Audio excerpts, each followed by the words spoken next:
आज मैंने बात की आपको काशी से केदारनाथ, अयोध्या से उज्जैन, और मैं उत्तराखंड की भी बता देना चाहता हूं। अगर उत्तराखंड शांति परोसने का काम करे, शराब परोसने का नहीं, शांति परोसने का काम करे, ये अतिथि राजस्व के लिए बहुत सारे डकैती नहीं निकालने की जरूरत है हम लोगों को। बहुत सारी चीजें हैं जिसमें योगी जी ने तो यूपी में बहुत होगा, लेकिन मैं ऐसा मानता हूं उत्तराखंड जड़ी बूटियों की धरती है, उत्तराखंड ऑक्सीजन बैंक है, उत्तराखंड पीस बैंक है, उत्तराखंड जड़ी बूटियों का बैंक है। उत्तराखंड, अगर मुझे कोई कहता है तो मैं कहूंगा कि स्पिरिचुअल पावर का बैंक है।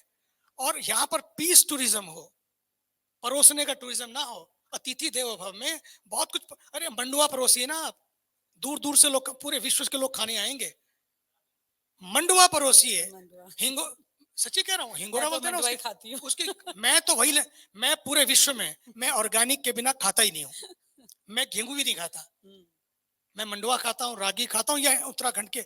मैं क्यों कहना चाहता हूँ, अपने मोटे अन्न की वाई आत्मनिर्भर की बात मोदी जी उठाते हैं। आत्मनिर्भर आप तभी बनेंगे। मैं इसी बात पर आ रही थी कि आप मोदी जी की बात भी कर रहे हैं, अध्यात्म की बात कर रहे हैं, उत्तराखंड की बात कर रहे हैं, ये तीनों चीजें मिला करके टूरिज्म की अभी आपने बात की जी। तो आपने क्या दिल्ली से कुछ ऐसी बात की जिससे कि उत्तराखंड का टूरिज्म, क्योंकि अभी इस बार भी इतने ज्यादा लोग दर्शन के लिए आ रहे हैं लगातार, उसको देखते हुए, क्योंकि आपका एक बहुत अहम रोल है इस वक्त उत्तराखंड में, उसके साथ प्रधानमंत्री जी के साथ उस बात को लेकर आपने आगे बढ़ाने के लिए कोई ऐसा प्रोजेक्ट, कोई ऐसी पॉलिसी, कुछ ऐसा कदम जिससे फायदा हो जो दर्शन करने आते हैं, क्योंकि लोग लगातार बढ़ रहे हैं आने वाले। जैसा मैंने आपको कहा, peace tourism, oxygen tourism. Oxygen tourism, लोग कहेंगे ऑक्सीजन टूरिज्म क्या होता है?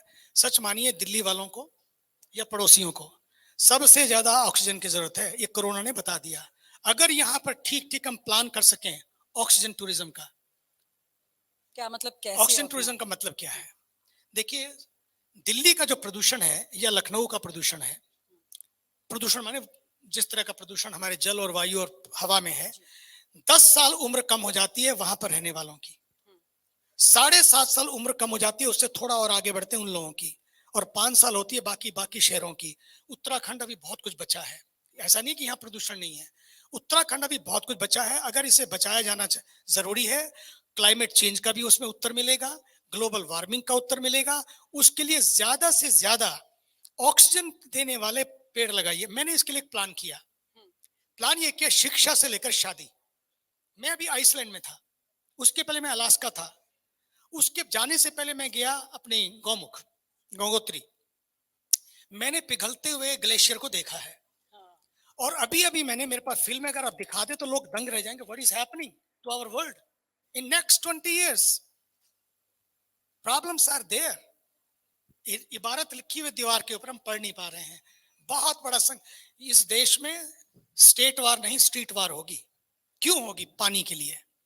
पानी जो उत्तराखंड जिसका भंडार है, उत्तराखंड इसलिए भी अहम है, दुनिया के सबसे तीसरा जो जल भंडारण है वो हिमालय के पास है। हिमालय के पास विश्व का तीसरा जल भंडारण है टोटल, हिमालय के पास। अब हम उत्तराखंड के खुद के नाले सूख रहे हैं, नालियों में बदलते हम जा रहे हैं, हमें इसके लिए जागना होगा। तो क्लाइमेट चेंज की बात मैं कर रहा था। मैं अभी इसके बाद अंटार्कटिक और अंटार्कटिका में जा रहा हूँ अगली मेरी नेक्स्ट ट्रिप में, just to see what is happening there. और उसके ऊपर एक फिल्म बना रहे हैं, फिर मैं आदरणीय मोदी जी को भेज रहा हूँ ताकि वो इसको यूएन के ऊपर तथ्यों के साथ पूरा मुद्दा उठा सकें। और India should become a leader to tell the world, stop before it is too late, we need a shift. और आप हमसे जुड़े रहने के लिए सब्सक्राइब करें YouTube पर, फॉलो करें ट्विटर पर और लाइक करें Facebook पर। और ज्यादा जानकारी के लिए आपको टाइप करना होगा सिर्फ न्यूज़ नशा।